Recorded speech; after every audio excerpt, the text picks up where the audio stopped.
दिल्ली का coaching centre बना मौत का दरिया। कोचिंग सेंटर के बेसमेंट में भरा पानी।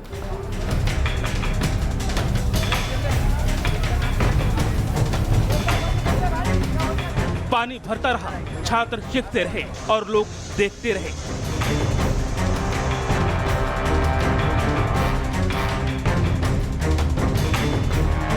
दिल्ली में आईएएस बनने आए थे, लेकिन सिस्टम ने जान ले ली।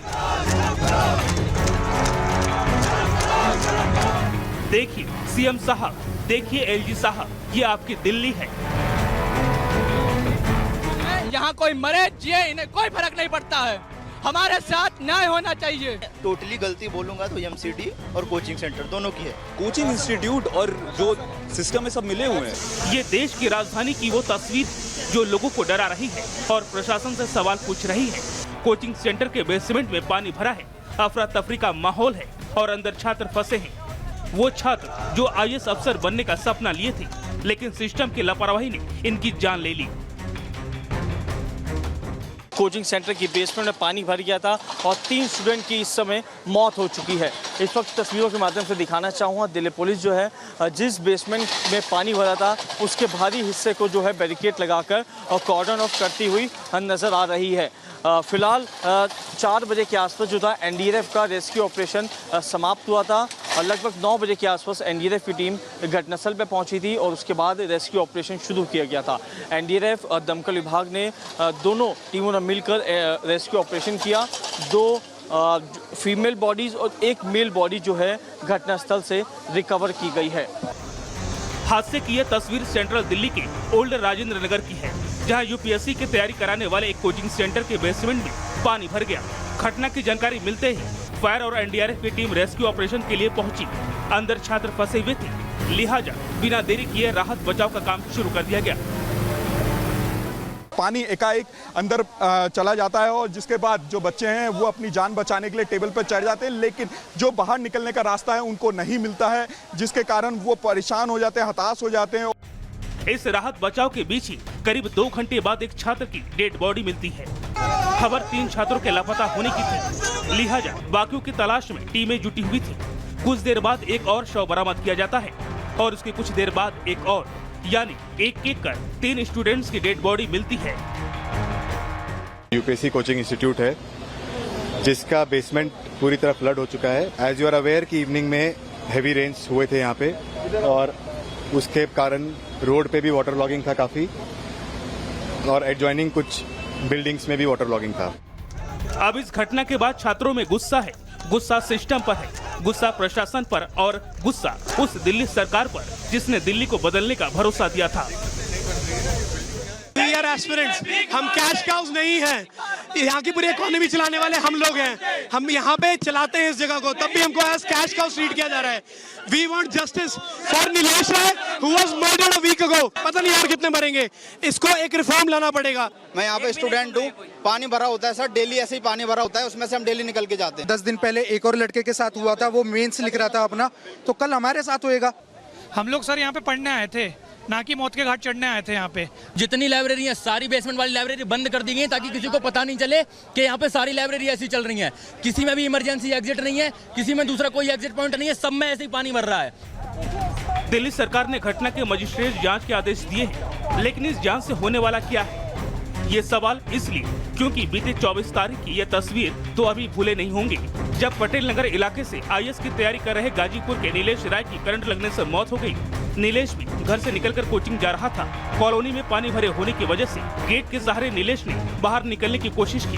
गेट को छूते ही नीलेश को करंट लगा। चिल्लाने की आवाज सुनकर जब तक लोग पहुंच पाते, नीलेश की मौत हो चुकी थी।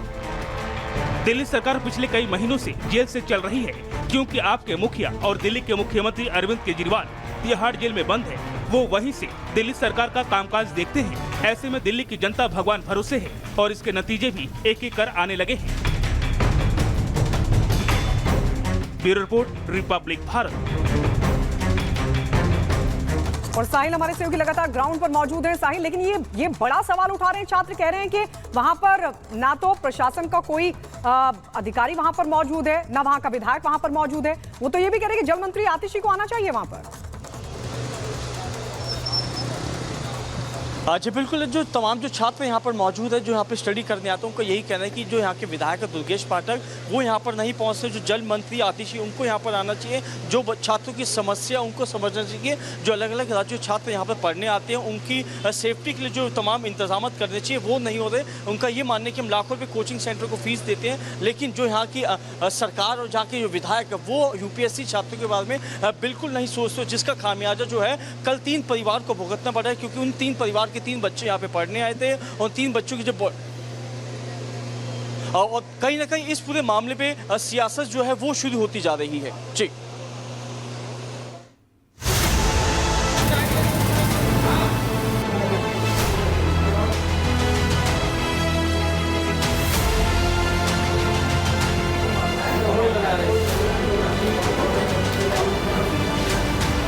हम उन सब अधिकारियों पे या जो भी इसका जिम्मेदार है उस पर एक्शन लेना चाहिए। केजरीवाल सरकार पिछले 1 दशक से यहाँ पे सत्ता तो भोग रही है, लेकिन दिल्ली वासियों के लिए कुछ कर नहीं रही। बेहद दुखद है, लेकिन भ्रष्टाचार में अंधी सरकार इतनी अंधी हो चुकी है कि पैसे की भूख ने उनको खत्म कर दिया। ये दिल्ली अब जानलेवा हो चुकी है। यहाँ की व्यवस्थाएं बदहाल हो चुकी हैं, क्योंकि थोड़ी बारिश और फिर बेसमेंट में पानी भर जाना, उस पर सिस्टम इतना लापरवाह कि कुछ ही देर में कोचिंग सेंटर का बेसमेंट मौत का दरिया बन जाता है। देखते ही देखते 3 छात्रों की मौत भी हो जाती है। उधर बेसमेंट दरिया बना था, छात्रों को खोजने के लिए रेस्क्यू अभियान चल रहा था, लेकिन नेता सियासी रोटियां सेकने वहां भी पहुंच जाते हैं, क्योंकि उनकी बयानबाजी तो कुछ इस तरह की नजर आई।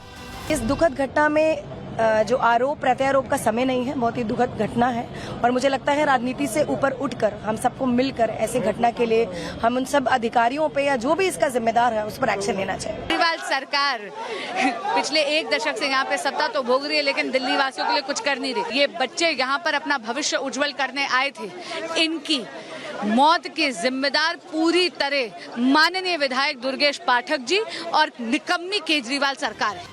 मेयर साहिबा और सांसद साहिबा अकेली नहीं थी। सियासी रोटियां सेकने में एक दूसरे पर आरोप प्रत्यारोप कर निशाना साधते और दिल्ली के प्रति दर्द दिखाते कुछ और नेता वहां मौजूद नजर आए। राजनीति करने के लिए कोई कुछ भी कर सकता है, किसी को हम कुछ नहीं कह सकते। बीजेपी को भी बताना चाहिए, भाई 15 साल से उनका काउंसलर था, ड्रेनेज क्यों नहीं बना? 1 साल में तो सारे ड्रेनेज नहीं बन सकते दिल्ली के, लेकिन फिर भी राजनीति करने की कोई जरूरत नहीं है। मेन चीज है कि सबसे इम्पोर्टेंट है राजनीति ना हो। अभी जो सबसे महत्वपूर्ण है कि जो भी है उसके बच्चे जल्दी से सेफ हों। कार्रवाई है दिल्ली सरकार की। लगातार हम कह रहे हैं कि नालों की सफाई करनी चाहिए, नालों की सफाई नहीं की गई। यहाँ के स्थानीय विधायक को पिछले 15 दिन से यहाँ की जनता बार बार कह रही थी, बच्चे अंदर दबके रह गए। बेहद दुखद है, लेकिन भ्रष्टाचार में अंधी सरकार इतनी अंधी हो चुकी है कि पैसे की भूख ने उनको खत्म कर दिया। जो हादसा हुआ ये दर्शाता है कि किस प्रकार से भ्रष्टाचार हुआ, डिसिल्टिंग के मामले में किस प्रकार अनगैली की गई, नालायकी है सरकार की। अब इसके अंदर जो लोग भी दोषी हैं उनके खिलाफ हत्या के जुर्म में कार्रवाई होनी चाहिए। लेकिन भ्रष्टाचार में अंधी सरकार इतनी अंधी हो चुकी है कि पैसे की भूख ने उनको खत्म कर दिया। इसी सियासत के बीच सवाल भी कई हैं। कोचिंग सेंटर में अचानक इतना पानी कैसे भर गया? पानी भरता रहा और करीब 4 घंटे छात्र फंसे रहे, ये कैसे हुआ? राजधानी दिल्ली में इतनी बड़ी लापरवाही कैसे हो गया? छात्रों की जिंदगी मुसीबत में डालने का जिम्मेदार कौन है? सीवर लाइन फटने से हादसा हुआ तो जिम्मेदारी किसकी है? इसे हादसा कहें या फिर लापरवाही, इसे मौत कहें या फिर मर्डर? बहरहाल दिल्ली पुलिस की तरफ से मजिस्ट्रेट जांच के आदेश दिए गए हैं। मंत्री साहिबा कह रही हैं कि जो जिम्मेदार है उसको बख्शा नहीं जाएगा। Bureau report, Republic Bharat.